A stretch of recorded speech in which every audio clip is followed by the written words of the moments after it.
This is the Canon something or other. I forget the name of it. This is the Canon Vixia HF G20. It's a decently old camcorder now, especially considering what's coming out recently at CES. I wish I could be at CES. I wish I could be at CES right now, but I can't because I can't afford it. But whatever. This is a decently old camcorder. In fact, this was the first camera that I ever owned. Now, how does it serve in 2018?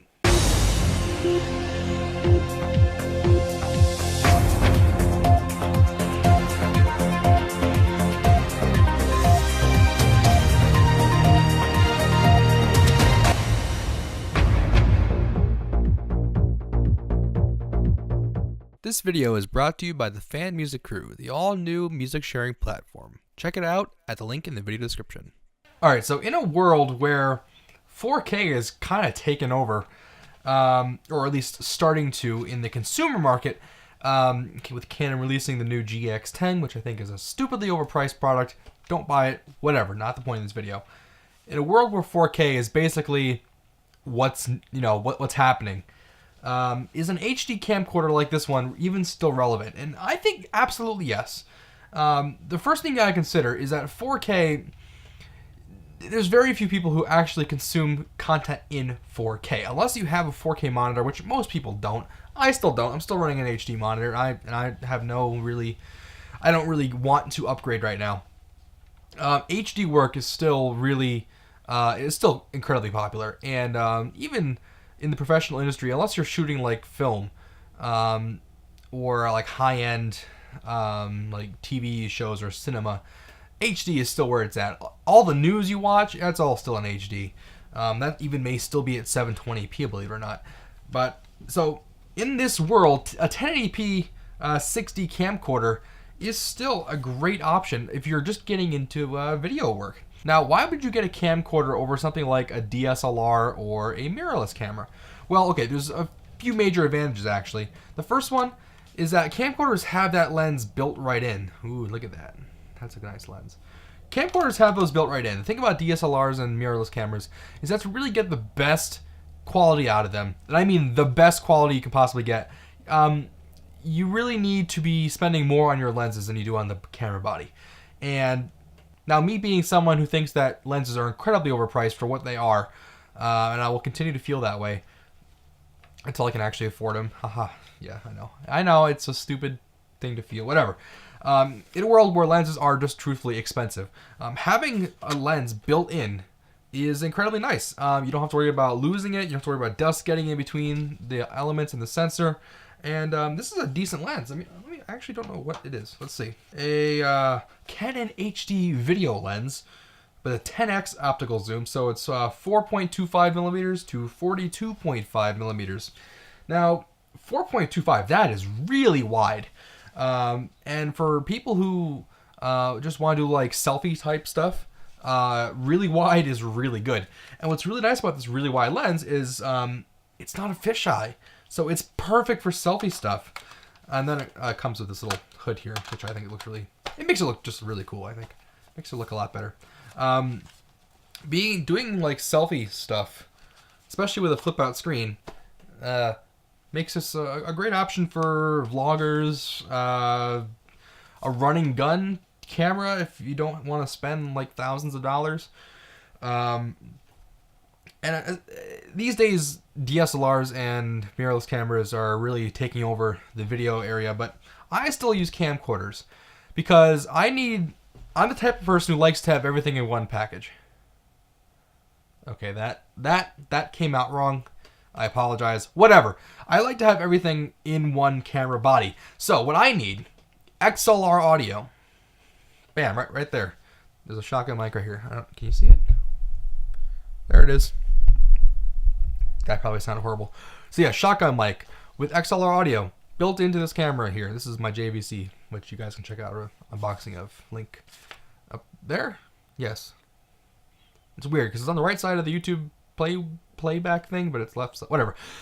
So yeah, you can watch the unboxing of that. So this has built-in XLR. It's got a top handle for making it easy to carry. I mean, yes, these nice little handhelds are really nice and portable, and they're light. Having that top panel is great. It has a shotgun mic mount. It's got a zoom rocker rather than like a little one of these things. I don't like these. Whatever. But it has a nice zoom rocker. It has a really nice lens on it. What is it? It's 4.6 to 56. So it has a very similar zoom range to this one. It's a little larger though. So it's actually a little bit more than 10x. That's not 12x, is it? I don't know. Whatever. But the let's see, 1.2 to 3.5. So yeah, the so this is a 4.6 to 56 millimeter lens with f-stop of 1.2 to 3.5. So that's a pretty good lens. Yes, it does. You do lose light as you zoom in, but come on. For what I'm doing, I'm not going to be zooming a lot, and if I am, I don't care. But for just static stuff like this, where I can keep it zoomed all the way out and keep it wide open at 1.4, makes it really great. Whatever. So having a camcorder with all that built in is a fantastic thing for me to have, because I just need to be able to pick it up and go, no matter where I am. Carrying around a DSLR with like an audio recorder, adapters, lots and lots of batteries, I hate that. I do not want to ever do that. Something nice about these camcorders, especially from JVC and Canon, is that they don't use stupid proprietary batteries, which means that you can go on Amazon and just pick up like stupid large batteries. Look at that. It hangs out the back of the camera. I mean, stupidly large batteries for like $20 plus a charger. And the charger, it's one of these cheap plastic ones, but whatever, it does the job. And what's also cool about this is that it's so small, is that I can fit it in one of these really small Pelican cases. It all fits right in there. So being able to have something small that's run and gun is a fantastic thing. Now, of course, this is all meaningless if the image quality sucks, which is not true about this camcorder. I got this camcorder, one, because I really trust Canon. Their color science is beautiful. Even in their consumer camcorders, their color science and color retention with their image sensors is fantastic and is a force to be reckoned with. I know Sony and Panasonic are starting to get there. Blackmagic is also bursting in the door there, which hopefully they'll be getting an Ursa Mini Pro soon. Hopefully. I don't know. We'll see. I've been bugging them about it. I don't know. We'll see. Whatever. But the image quality of this thing is so damn good. Unless you're shooting like in the dark, this is not a low light camera. I mean, come on. Why would you even... If you want to get something for low light, you wouldn't get this or even this thing. You would get a low light camera like an A7S. Well, A7S II is not a low light camera, but it is superb in low light. So if you really need something in low light, get a camera that's good in that. Like, you're not gonna get this for it's low light performance. You're just not. You're gonna get it because it looks good in every condition or in almost every condition that you could possibly be using it in.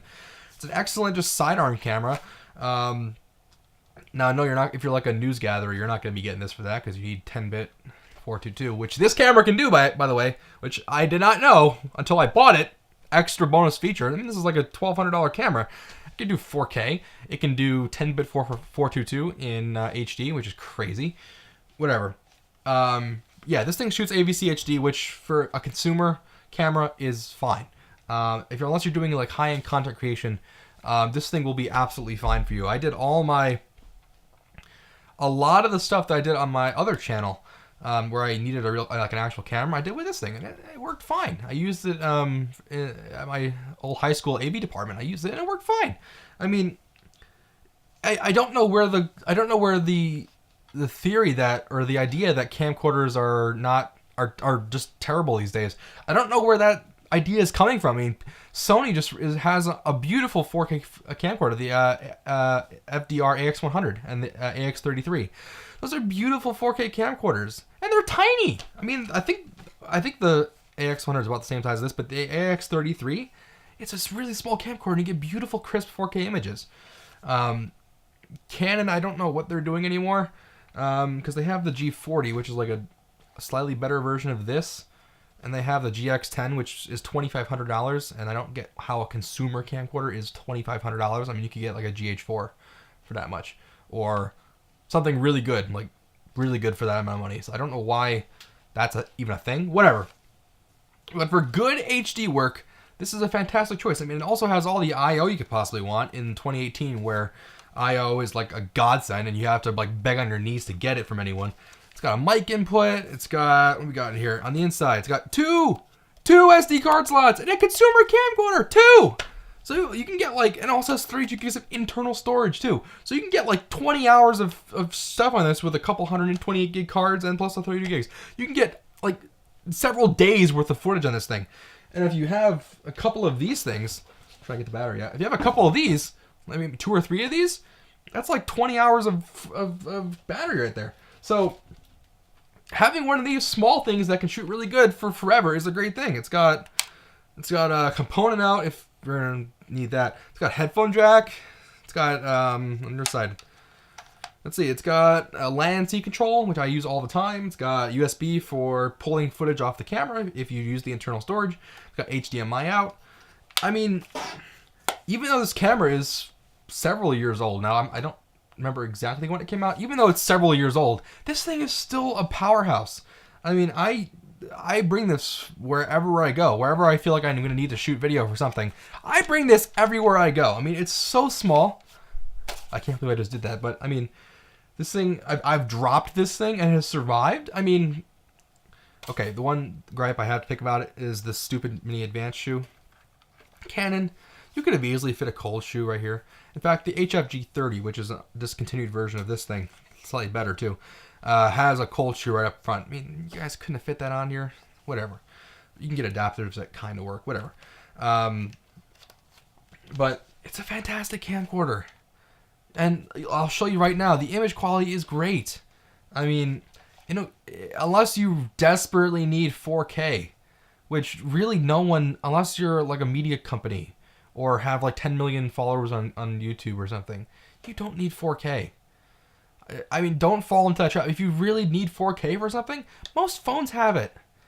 And if you like need it, if you need it like once in a blue moon, your phone will do fine for it anyway.